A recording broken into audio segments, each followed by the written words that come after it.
हाय दोस्तों, मैं अरविंद कुमार। स्वागत है आपका हमारे नए यूट्यूब चैनल में। आज मैं आप लोगों को भारतीय संविधान में 1833 के चार्टर एक्ट के बारे में बताऊंगा। तो आइए देखते हैं। तो मैंने आपको इससे पहले 1813 के चार्टर एक्ट में बताया था कि कंपनी को जो व्यापार करने का अधिकार था वह 20 वर्षों तक कर दिया।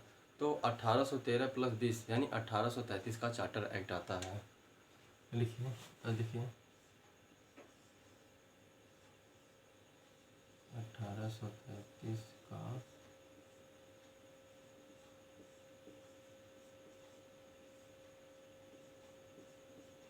Charter act. यहाँ से भी प्रश्न अक्सर पूछे जाते हैं जो बहुत ही महत्वपूर्ण है। तो इसमें क्या हुआ देखते हैं, आइए। तो पहली बात यह है कि बंगाल के गवर्नर जनरल को संपूर्ण भारत का गवर्नर जनरल बना दिया गया। तो आइए एक ग्राफ के माध्यम से इसको समझते हैं। यहाँ से एक प्रश्न जरूर पूछता है सभी प्रश्नों में, और आपको यहाँ पे रटने की जरूरत नहीं पड़ेगी। तो देखिए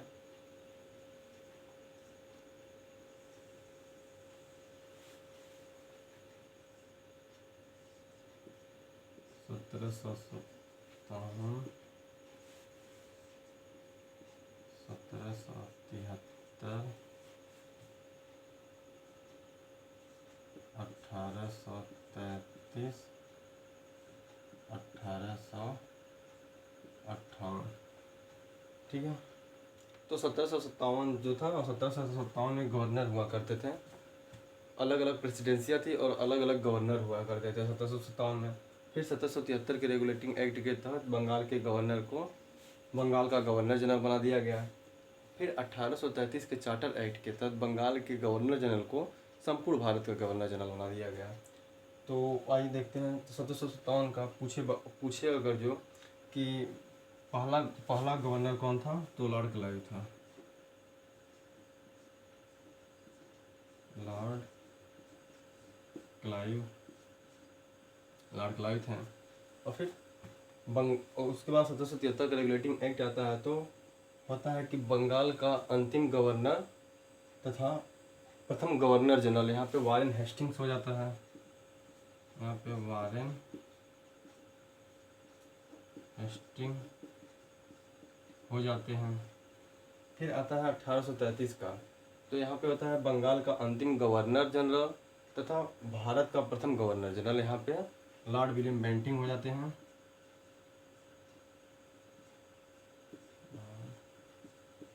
विलियम बेंटिंग हो जाते हैं। फिर 1858 का भारत शासन अधिनियम आता है। तो यहाँ से होता है यह है कि महारानी विक्टोरिया का घोषणा पत्र आता है, जो जो इलाहाबाद के मिंटो पार्क में लॉर्ड कैनिंग पढ़ के सुनाता है। तो यहाँ से इसको वायसराय बनाया जाता है। वायसराय, प्रथम वायसराय यानी लॉर्ड कैनिंग। ठीक है। तो यहाँ से जरूर एक प्रश्न पूछते हैं आपको, देख लीजिए। फिर आगे चलते हैं। उसके बाद दूसरा ये तो हो गया।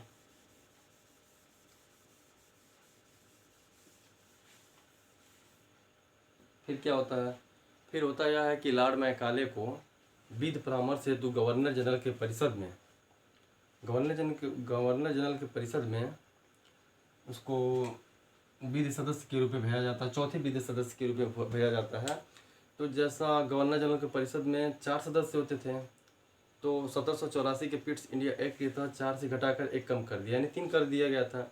लेकिन फिर वही 1833 के चार्टर एक्ट में 3 गवर्नर जनरल के परिषद में 3 सदस्य थे। तो चौथे सदस्य की कमी हुई इनको, तो चौथे सदस्य के विधि सदस्य के रूप में लॉर्ड मैकाले को यहाँ पे नियुक्त किया गया। लॉर्ड मैकाले यहाँ पे विधि सदस्य के रूप में आए।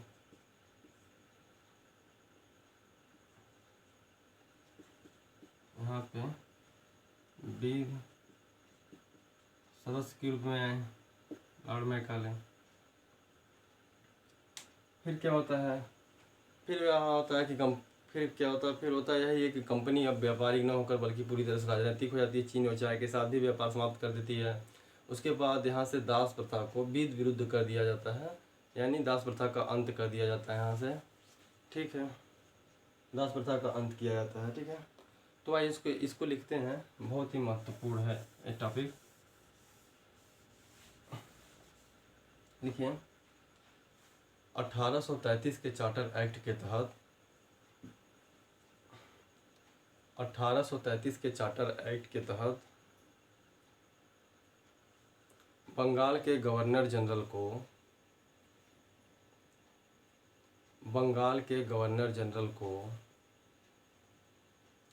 संपूर्ण भारत का गवर्नर जनरल बना दिया जाता है।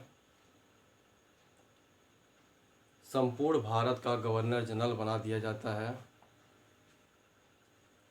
जिसके तहत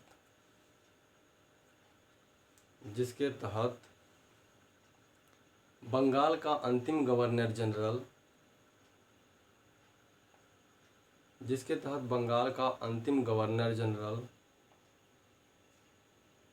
तथा प्रथम भारतीय governor general Lord William Bentinck को बनाया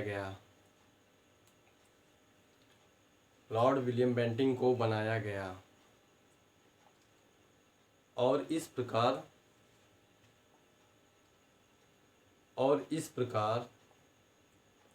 देश की शासन प्रणाली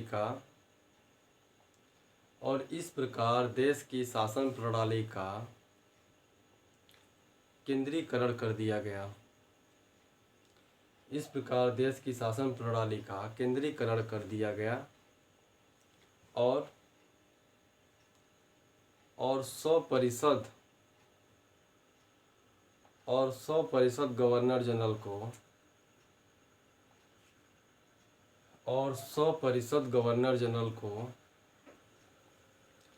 संपूर्ण भारत का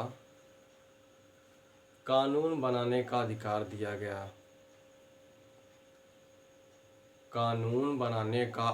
दिया गया।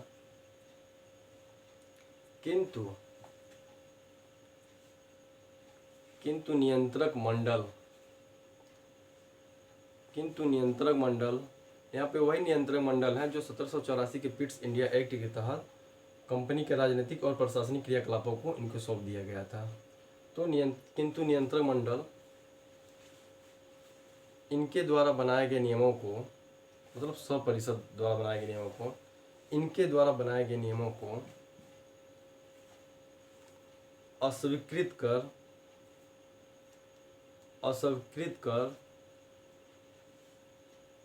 स्वयं नियम बनाने का अधिकार था।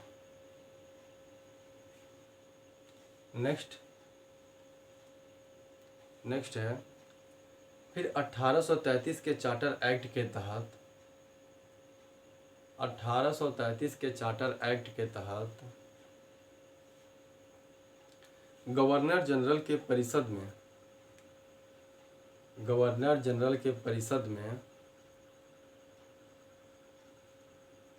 विधि परामर्श के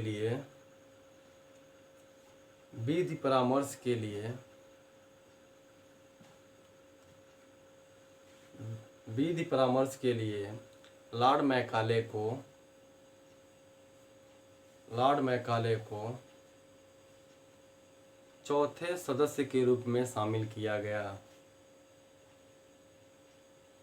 जो पहले इनकी संख्या 3 थी गवर्नर जनरल के परिषद को, अब फिर से 4 सदस्य कर दिया गया। चौथा सदस्य वही लॉर्ड मैकाले विधि सदस्य के रूप में शामिल कर लिया गया। और फिर 1834 में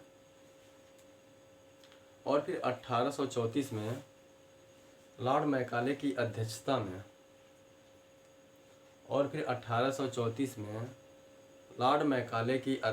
में 4 सदस्यीय विधि सदस्य का गठन किया गया। विधि आयोग का गठन किया गया। नेक्स्ट,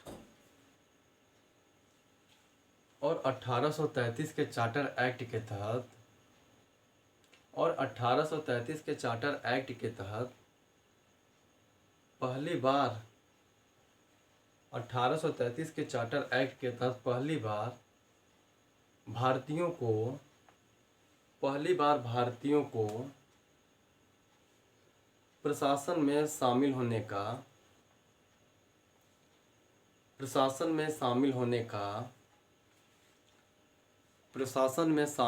का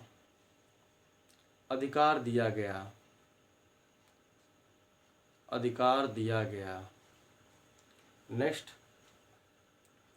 और फिर 1833 के चार्टर एक्ट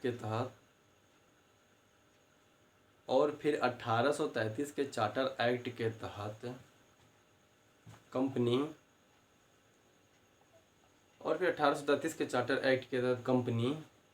अब चीन के साथ और चाय के साथ व्यापारिक अधिकार को समाप्त कर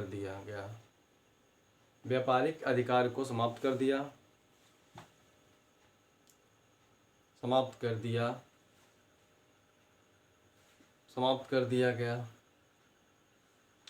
तो कहने का मतलब यह था कि कंपनी अब व्यापारिक न होकर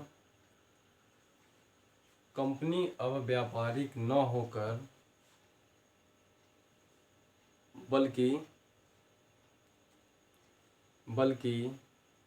पूरी तरह से राजनैतिक हो गई।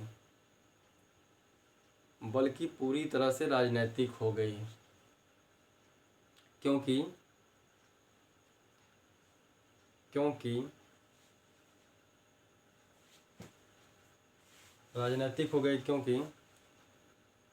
कंपनी को राजनैतिक तथा प्रशासनिक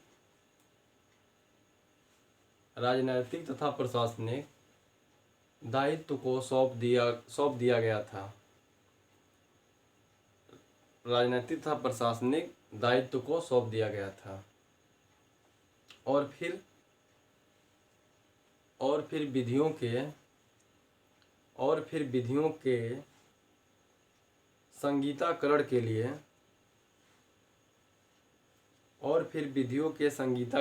लिए आयोग गठित करने का अधिकार दिया गया।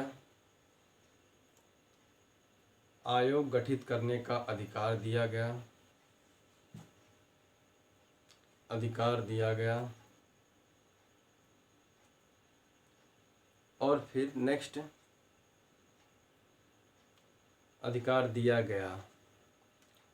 नेक्स्ट है 1833 के चार्टर एक्ट के तहत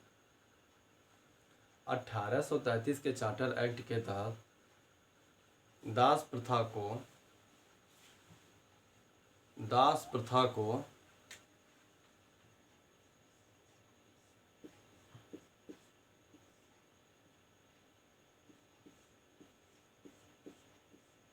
1833 के चार्टर एक्ट के तहत दास प्रथा को विरुद्ध कर दिया गया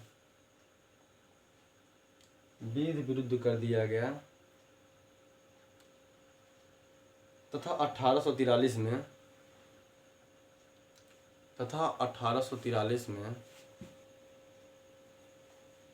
समाज सुधारक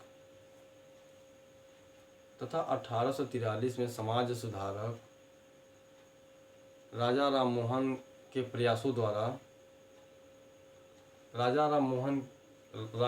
राय के प्रयासों द्वारा लॉर्ड एलनबरो द्वारा इसे प्रतिबंधित कर दिया गया। लॉर्ड एलनबरो द्वारा इसे प्रतिबंधित कर दिया गया। प्रतिबंधित कर दिया गया। नेक्स्ट,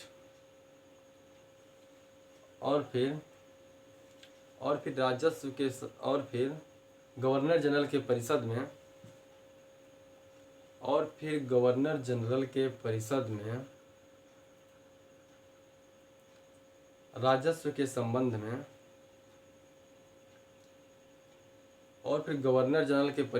राजस्व के संबंध में अधिकार प्राप्त करते हुए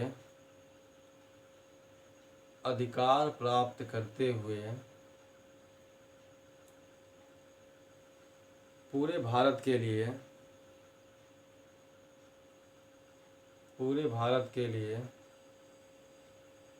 सिर्फ एक बजट प्रस्तुत करने का अधिकार दिया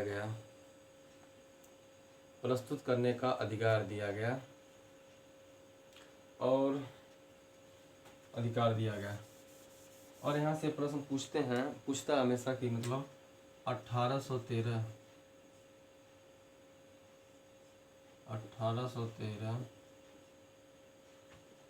के पहले 1813 के पहले जो नियम बने थे उसे विनियम कहते थे। उसे क्या कहते थे?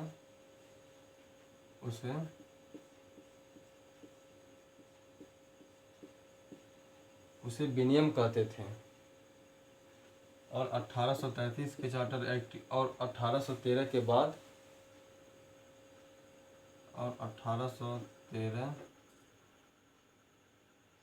1833 है। 1833 के पहले को विनियम कहते थे और 1833 के बाद को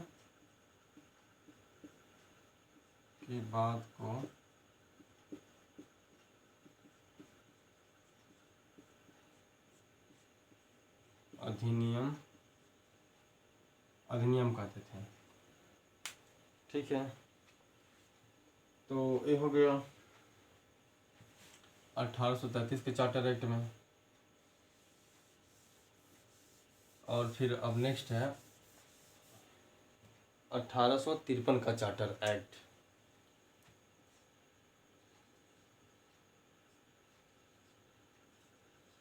1853 का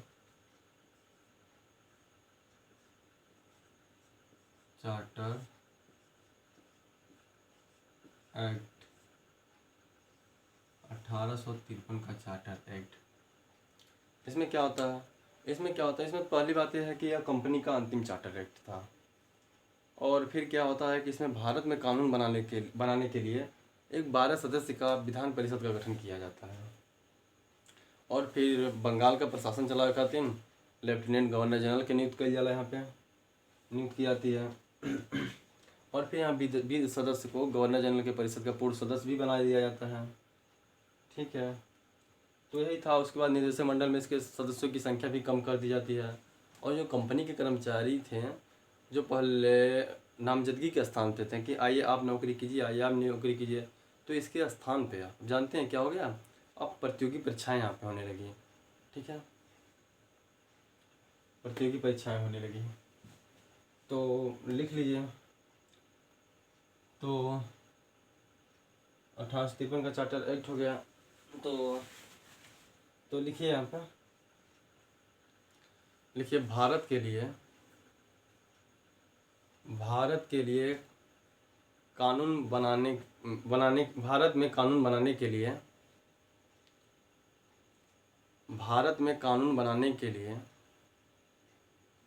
एक 12 सदस्यीय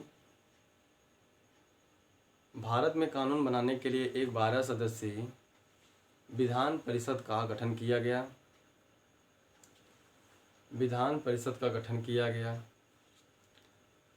जिसके तहत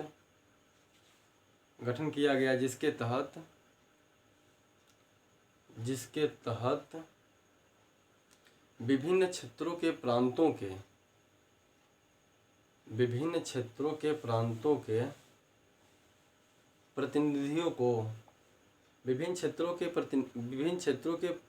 के प्रतिनिधियों को जो 12 सदस्य थे, प्रतिनिधियों को इसका सदस्य बनाकर सर्वप्रथम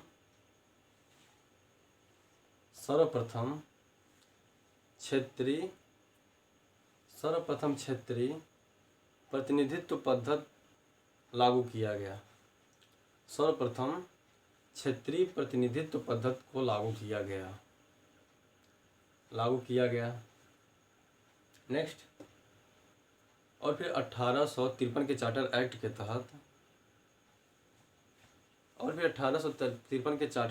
तहत बंगाल का प्रशासन सही ढंग से चलाने के लिए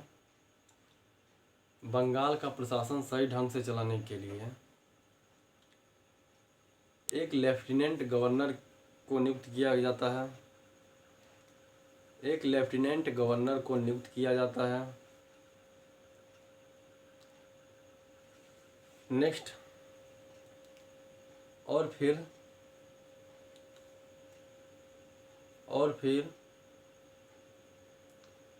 विधि सदस्य को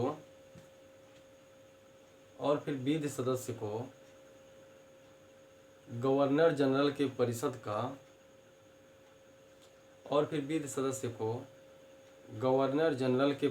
का पूर्ण सदस्य बना दिया गया।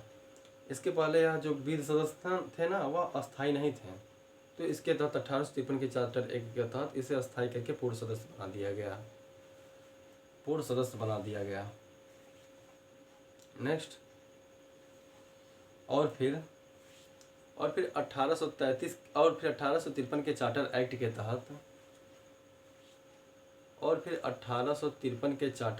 के तहत कंपनी में कर्मचारियों की नियुक्ति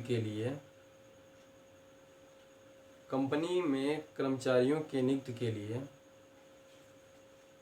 नामजदगी के स्थान पर प्रतियोगी परीक्षाएं आयोजित किया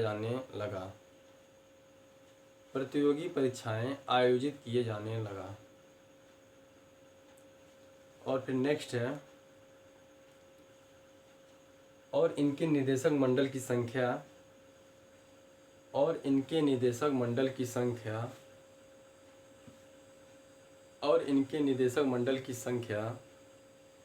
24 से कम करके 18 कर दिया गया। 24 से कम करके 18 कर दिया गया।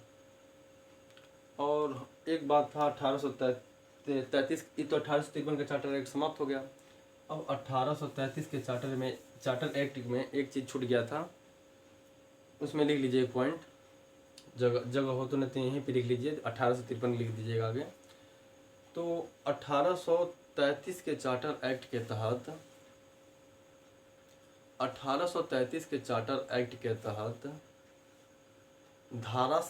के तहत 1833 के चार्टर एक्ट के तहत धारा 87 के तहत कंपनी में कर्मचारियों के नियुक्ति के लिए उसके जन्म स्थान, लिंग, मूल वंश परंपरा, रंग भेद आदि इन सभी से किसी भी तरह से अयोग्य साबित नहीं किया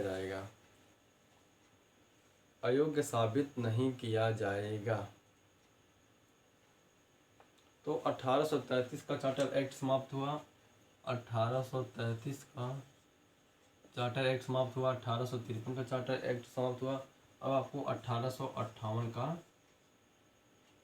चार्टर एक्ट था, जो 1 नवंबर 1858 को वही वही जो था ना लॉर्ड कैनिंग, इलाहाबाद महारानी विक्टोरिया का घोषणा पत्र आता है, जो लॉर्ड कैनिंग इलाहाबाद के मिंटो पार्क में पढ़ के सुनाता है, जिसके तहत लॉर्ड कैनिंग वायसराय बन जाता है, भारत का प्रथम वायसराय बन जाता है लॉर्ड कैनिंग। तो इसको हम लोग कल देखेंगे, ठीक है। ठीक है, धन्यवाद।